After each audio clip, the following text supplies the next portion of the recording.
ഇന്ന്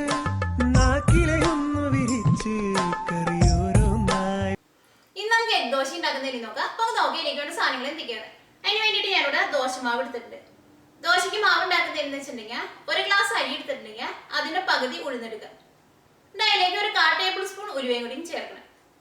ഈ ദോശയ്ക്ക് നല്ലൊരു ഗോൾഡൻ കളർ വേണമെന്നുണ്ടെങ്കിൽ ഒരു 1/4 ടേബിൾ സ്പൂൺ കടലപ്പരിപ്പ് കൂടിയും ചേർക്കാം. ഞാൻ ഇതേപോലത്തെ 1 ഗ്ലാസ് അരിക്കാണ് 1/4 ടേബിൾ സ്പൂൺ ഉലുവയും 1/4 ടേബിൾ സ്പൂൺ കടലപ്പരിപ്പ് കൂടിയും ചേർത്തേക്കുന്നത്. ഇത് നന്നായിട്ട് കുതിർത്തിരിക്കണം.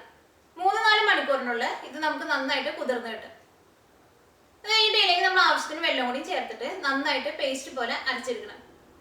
തലേ ദിവസം വൈകിട്ട് നമ്മൾ അരച്ച് വെച്ചിട്ടുണ്ടെങ്കിൽ നേരം വെളുക്കുമ്പോഴേക്കും മാവ് നല്ല സോഫ്റ്റ് ആയിട്ട് ചെറുതായിട്ട് പുളിച്ചിട്ടുണ്ടാവും. അങ്ങനത്തെ മാവാണ് ഞാനിവിടെ എടുത്തേക്കുന്നത്. പിന്നെ വേണ്ടത് മുട്ടയാണ്.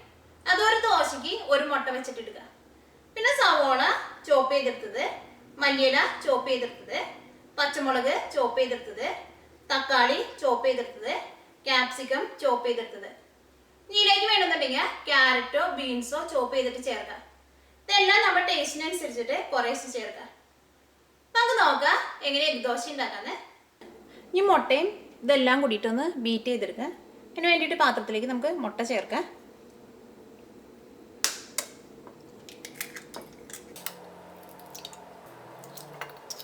ഇതിലേക്ക് സവോള ചേർക്കാം.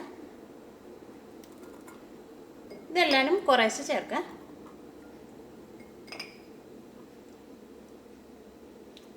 ക്യാപ്സിക്കം ചേർക്കാം. പച്ചമുളക് ചേർക്കാം. നമ്മുടെ എരിവിനനുസരിച്ച് ചേർക്കാം. ഇനി വേണമെന്നുണ്ടെങ്കിൽ ഇതിലേക്ക് നമുക്ക് കുറച്ച് കുരുമുളകിൻ്റെ പൊടി കൂടി ചേർക്കാം. ചോപ്പ് ചെയ്ത് വെച്ചേക്കണ തക്കാളി ചേർക്കാം. മല്ലിയില ചേർക്കാം. ഇതിലേക്ക് ഉപ്പ് ചേർക്കാം. ഉപ്പ് വളരെ കുറച്ച് ചേർത്താൽ മതി. സാധാരണ നമ്മൾ ചേർക്കണ അത്രയ്ക്ക് ഉപ്പ് ഇതിലേക്ക് നമുക്ക് ആവശ്യം ഉണ്ടാവില്ല. കാരണം എന്താ വെച്ചിട്ടുണ്ടെങ്കിൽ നമ്മൾ ദോശയുടെ മുകളിലേക്കാണ് ഈ മുട്ടയുടെ മിക്സ് ഒഴിക്കുന്നത്. അപ്പോൾ ദോശയ്ക്ക് അത്യാവശ്യം ഉപ്പുണ്ടാവും. അപ്പോൾ അതനുസരിച്ചിട്ട് കുറച്ച് ഉപ്പ് ചേർക്കുക. ഇതെല്ലാം കൂടിയിട്ട് നന്നായിട്ടൊന്ന് മിക്സ് ചെയ്തെടുക്കാം.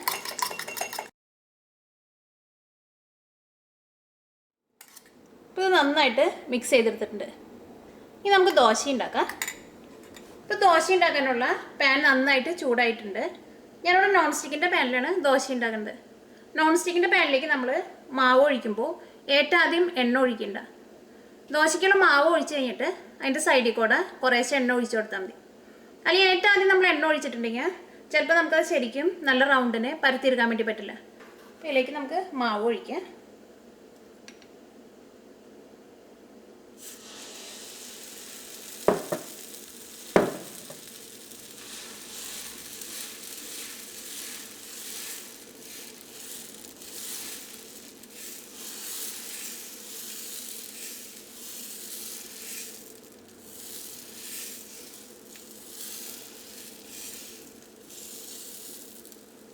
ഇതിൻ്റെ മുകളിലേക്ക് നമ്മൾ അടിച്ച് വെച്ചേക്കണ മുട്ടയുടെ മിക്സ് ചേർക്കുക.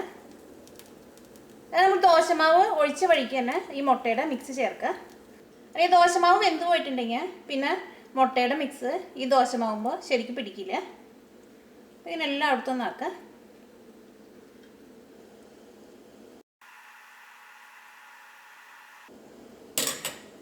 ഇതിൻ്റെ മുകളിൽ കൂടെ കുറേശ്ശെ എണ്ണയൊന്ന് ഒഴിച്ചു കൊടുക്കുക.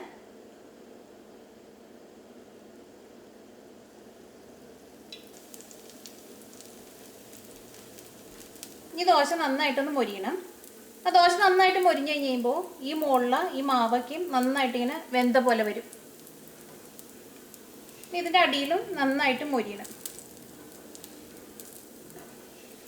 ഇങ്ങനെ പൊന്തിച്ച് നോക്കുമ്പോൾ കാണാൻ പറ്റും എന്തോരം മൊരിഞ്ഞിട്ടുണ്ടെന്ന്. ഇതൊന്നും കൂടിയും നല്ലൊരു ഗോൾഡൻ കളറാവണം. ഈ ദോശയുടെ മുകളിൽ ഒഴിച്ചേക്കണ മുട്ടയ്ക്കും വെന്തിട്ടുണ്ട്. ഈ ദോശയുടെ അടിയിൽ നല്ലൊരു ഗോൾഡൻ കളറായിട്ടുണ്ട്. ഇനി ഇത് നമുക്ക് തിരിച്ചിടാം.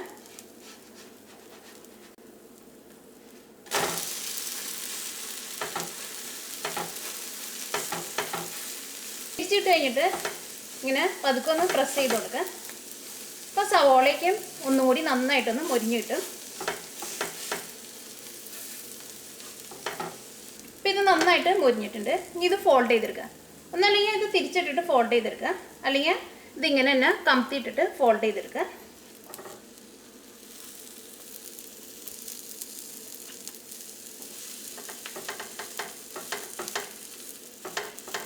എഗ് ദോശ റെഡി ആയിട്ടുണ്ട്. ഇതേപോലെ ബാക്കിയുള്ള ദോശയും നമുക്ക് ചുട്ടെടുക്കാം.